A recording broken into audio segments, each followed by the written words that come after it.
गठबंधन कितने दिन और चलेगा? बात करूं तो आमजन भी इस गठबंधन के पक्ष में नहीं है, इसलिए मैं समझता हूं कि किसी भी सूरत में गठबंधन नहीं रहना चाहिए।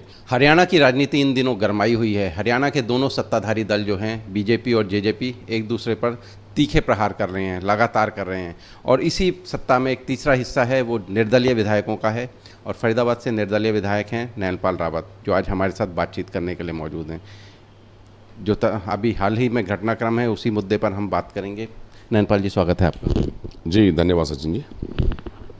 जो हालात चल रहे हैं, पीछे दिनों आपने विप्लव देव जी से मुलाकात की, जो कि प्रभारी हैं, क्या बातचीत रही? देखिए, हालात जो चल रहे हैं आज पूरे प्रदेश की जनता जानती है कि गठबंधन को लेकर के दोनों पार्टियों के, चाहे जेजेपी के हों, भारतीय जनता पार्टी के हों, दोनों के ही नेताओं में एक विरोधाभासी बयान जो ना देखने को मिल रहे हैं।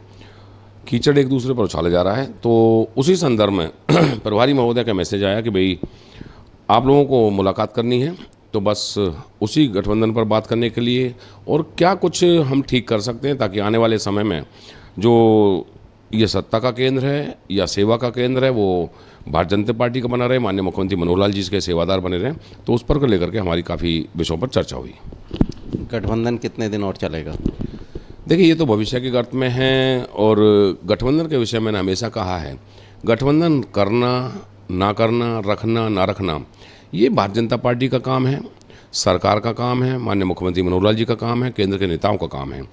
हमारे से जो राय मांगी गई, हमने गठबंधन को लेकर भी और हरियाणा के अन्य मुद्दों पर जो चीज़ हमसे पूछी गई, उनका हमने बेबाकी से जवाब जो ना उनको दिया। उनको जो सुझाव हमारे मन में आया वो हमने दिया। क्या सुझाव दिया, वही जानना चाहते हैं कि आप गठबंधन के पक्ष में हैं या इसके खिलाफ हैं? देखिए, 3.5 साल तक जब तक किसी नेता ने एक दूसरे के खिलाफ बयानबाजी नहीं की, जब तक गठबंधन चल रहा था, तो ना हमसे सुझाव मांगा ना सुझाव दिया। आज भी हम अपनी तरफ से सुझाव देने नहीं गए। लेकिन हम ये जानते हैं, और हरियाणा की ना अगर मैं विधायक को एक तरफ हटा के कहूँ, क्योंकि मैं कोई राजनीतिक घराने से नहीं हूँ, मैं विधायकी को एक तरफ करके आमजन की अगर बात करूँ तो आमजन भी इस गठबंधन के पक्ष में नहीं है।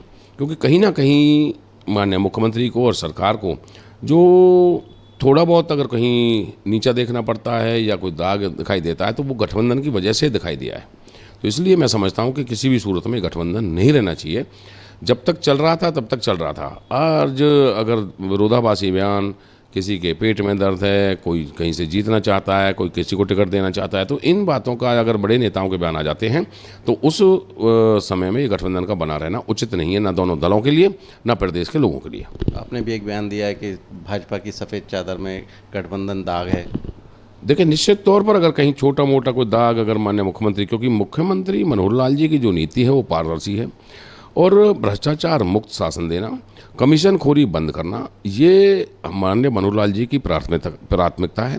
90 की 90 विधानसभा सीटों को जोड़कर हरियाणा एक हरियाणवी एक के नाम पर पूरे प्रदेश का विकास करना, अंतिम व्यक्ति से लेकर ऊपर के वर्गों तक कैसे फ़ायदा पहुंचाया जाए, चाहे कोई उद्योगपति है, चाहे व्यापारी है, चाहे कोई निम्न स्तर का व्यक्ति है, कोई गरीबी रेखा में रह रहा है, तो उसको कैसे उसका स्तर उठाया जाए, कैसे उसको मुख्य धारा में लाया जाए। तो इन सब बातों पर भारतीय जनता पार्टी और माननीय मुख्यमंत्री काम करते हैं।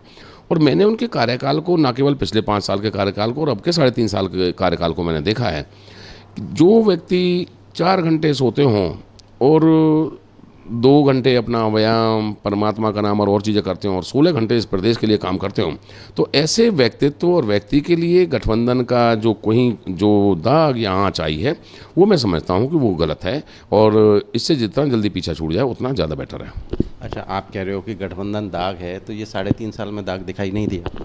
देखिए, हमें अब दाग को दरकिनार कर दिया कि जब तक बयानबाजी नहीं हुई, बयानबाजी ज़्यादा बड़ा मुद्दा है। यस, जब तक बयानबाजी नहीं हुई, जब से ऐसा चल रहा था, मैंने बताया कि जब तक हमसे पूछा ही नहीं गया, या तो हमसे राय शुमारी की होती, हम तो पहले ही दिन जैसे ही चुनाव जीते, अपने क्षेत्र के हित के लिए, अपने लोगों के हित के लिए, अपने क्षेत्र के डेवलपमेंट के लिए माननीय मनोहर लाल जी को, जो स्वच्छ छवि के नेता हैं, जो स्वच्छ छवि के सेवादार हैं, उनको हम अपना समर्थन देने के लिए पहुंच गए थे।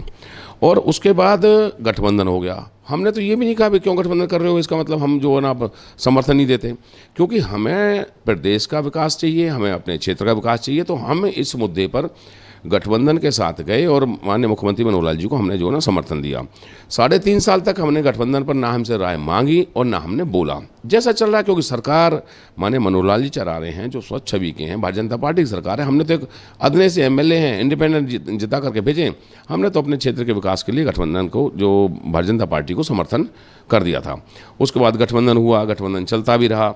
और अब अगर 3.5 साल बाद, इस 1 साल पहले भी हमसे राय जानी गई थी, हमने तब भी कहा था कि गठबंधन के बने रहने से भारतीय जनता पार्टी की साख को बट्टा लगेगा, इसको नुकसान होगा। और आज भी मैंने ये बिल्कुल बड़े स्पष्ट शब्दों में मीडिया के माध्यम से भी प्रभारी महोदय को भी एक ही बात कह दी कि जितना जल्दी हो जाए इससे पीछा छुड़ा लेना चाहिए, क्योंकि प्रदेश की जनता को समझाने का, प्रदेश की जनता के साथ बात करने का कि भाई आप लोगों ने क्योंकि मैंडेट हमें पूरा नहीं दिया था, तो मजबूरी हमें इनके साथ जाना पड़ा, सहयोग लेना पड़ा। और अब हम जो भी कुछ है, हमने प्रदेश की जनता के लिए, भलाई के लिए काम करना है, किया भी है, करेंगे भी। तो इसलिए हम गठबंधन से पीछे छुड़ा करके आपके साथ आए। तो हो सकता है प्रदेश की जनता इस बात को समझे, इस मजबूरी को समझे और भारतीय जनता पार्टी की सरकार तीसरी बार भी बना करके माननीय मुख्यमंत्री मनोहर लाल जी को इस प्रदेश का सीएम बनाए।